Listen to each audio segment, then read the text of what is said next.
నమో వెంకటేశాయ అండి. నేను ఎర్రగుంట్ల బాలాజీ ఆలయ వ్యవస్థాపకుని మరియు వైఎస్ఆర్ కడప జిల్లా ఆలయాల పరిరక్షణ కమిటీ చైర్మన్. ముందుగా ఒక చిన్న శ్లోకం పాడతాను. ఏమీ చేతురా లింగ ఏమీ చేతురా ఏమీ చేతురా లింగ ఏమీ చేతురా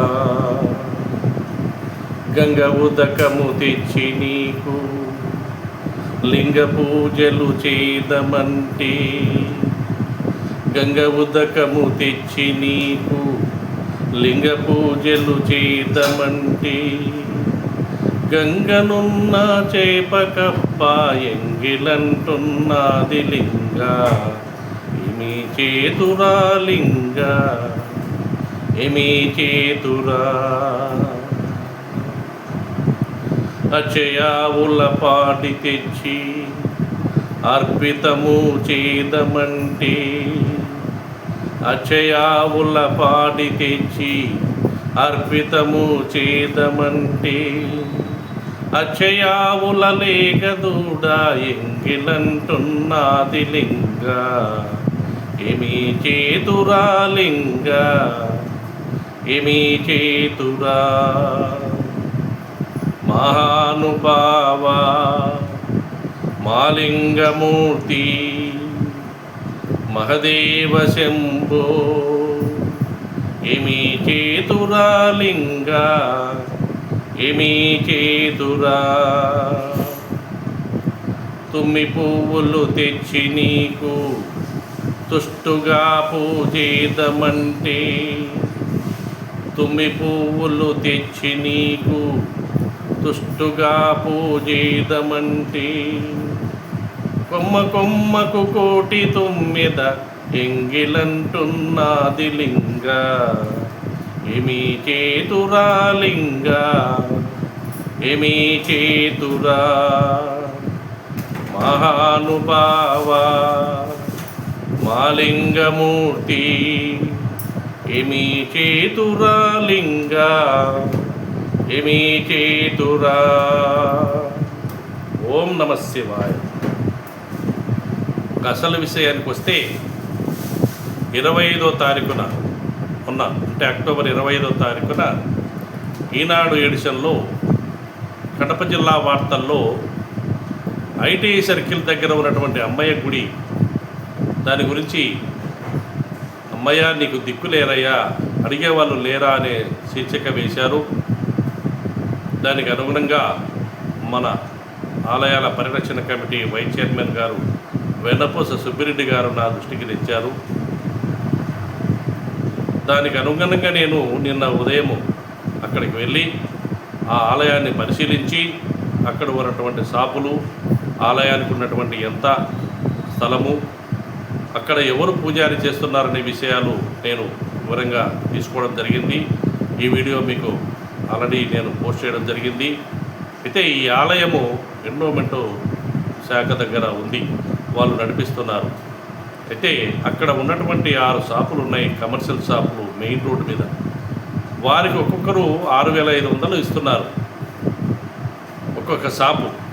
అయితే ఆ షాపు యజమానుడికి ఎటువంటి రసీదు ఇవ్వలేదు, ఓన్లీ బుక్లో రాసిస్తున్నారు ఎండోమెంట్ శాఖ వారు.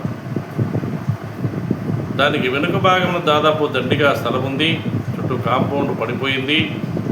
ఆలయానికి ఇంతకుముందు చంద్రమౌళి గారని ఒక పూజారి ఉండేవారు, తదుపరి వారి కుమారుడు కృష్ణవంశీ ఉన్నారు. ఈ ఆలయ చరిత్ర ఏంటంటే 1940లో ఒరిస్సా నుండి ఒక అమ్మాయమ్మ వచ్చి ఈ ఐటీఐ సర్కిల్ దగ్గర ఒక గుడి నిర్మాణం చేసి తదనంతరం 1978వ సంవత్సరంలో సజీవ సమాధి అయ్యారు. ఇదంతా వారు ఆ పూజారులు చెప్తే విన్నాను. అక్కడ సమాధి చేసి ఆ పైన శివలింగం ఏర్పాటు చేశారు. తదుపరి ఆంజనేయ స్వామి విగ్రహం కూడా పెట్టారు. ఈ దేవాలయం శిథిలావస్థలో ఉంది, చూశాను మొత్తము. కానీ ఆ పూజారికి ఎండోమెంట్ తరపున 15,000, మిగతా వాళ్ళు ఎవరో 5,000 ఇస్తున్నారు. ఆ స్థలానికి మధ్యలో ఒక దారి కూడా ఏర్పాటు చేసుకొని ఒక పెద్ద గేట్ పెట్టుకుని అవతల స్థలానికి పొందుబడి అది ఎవరో తెలియదు. మరి ఇది ఇలాగే ఉంటే అన్యాక్రాంతం అయిపోతుంది అని బాధ కలుగుతుంది. కాబట్టి మన దేవాలయాలు మనమే పరిరక్షించుకోవాలనే సదుద్దేశంతో ఈ కమిటీని ఏర్పాటు చేశాం. తదుపరి ఈ విషయాల గురించి మన ఎండోమెంట్ శాఖ అసిస్టెంట్ కమిషనర్ గారికి రైట్ ఇన్ఫర్మేషన్ యాక్ట్ కింద మన జిల్లాలో ఎన్ని దేవాలయాలు ఎండోమెంట్ కింద ఉన్నాయి, ఎన్ని దేవాలయాలకు మీరు ధూపదీప నైవేద్యం ఇస్తున్నారు, తదుపరి ఈ అమ్మాయమ్మ గుడికి మీరు ఎన్ని సంవత్సరాల నుండి అద్దె వసూలు చేస్తున్నారు, దానికి సంబంధించినటువంటి బ్యాంక్ స్టేట్మెంటు, అందుకు సంబంధించిన రసీదులు, రెమిటెన్స్ స్లిప్పులు ఇవ్వమని ఈరోజు నేను అసిస్టెంట్ కమిషనర్ గారికి రైట్ ఇన్ఫర్మేషన్ యాక్ట్ కింద నేను ఉత్తరం రాస్తున్నాను. ఇలాంటి ఆలయాల్లో మనము ఈ ఎండోమెంట్ శాఖ వాళ్ళు చేసినటువంటి ఈ ఆలయాల్లో ఎంతమటుకు అభివృద్ధి చెందుతున్నాయి, ఎవరి కబంధ హస్తాల్లో మాన్యం స్థలాలు ఉన్నాయని కూడా మనము సేకరించి దాని మీద మనం దృష్టి సారించాల్సిన అవసరం ఉంది. కావున ప్రతి మండలము 36 మండలాలు ఉన్నాయి, దాదాపు 1000 విలేజ్లు ఉన్నాయి, 5000 దేవాలయాలు ఉన్నాయి. ఇందులో 90% పూజారి వ్యవస్థ లేదు. ఈ విషయము మన ప్రభుత్వ దృష్టికి కూడా తీసుకెళ్తున్నాను. కావున మండలాలు ఉన్నటువంటి ఆలయ ధర్మకర్తలకు, వ్యవస్థాపకులకు, పూజారులకు విన్నవించడం ఏమంటే ఈ విషయాలు కొంచెం సేకరించి మాకు అందించిన ఎడల మనం కొంత వివరంగా మనము తెలుసుకోవడం జరుగుతుంది. మన ఆలయాలు మనం రక్షించుకోవాల్సిన బాధ్యత మనకుందని, ఈ సనాతన ధర్మాన్ని మనం ముందుకు తీసుకెళ్ళాలి, మన పిల్లల భవిష్యత్తు మనం దృష్టిలో పెట్టుకొని చేయాలనేది నా మనవి. నమో వెంకటేశాయ.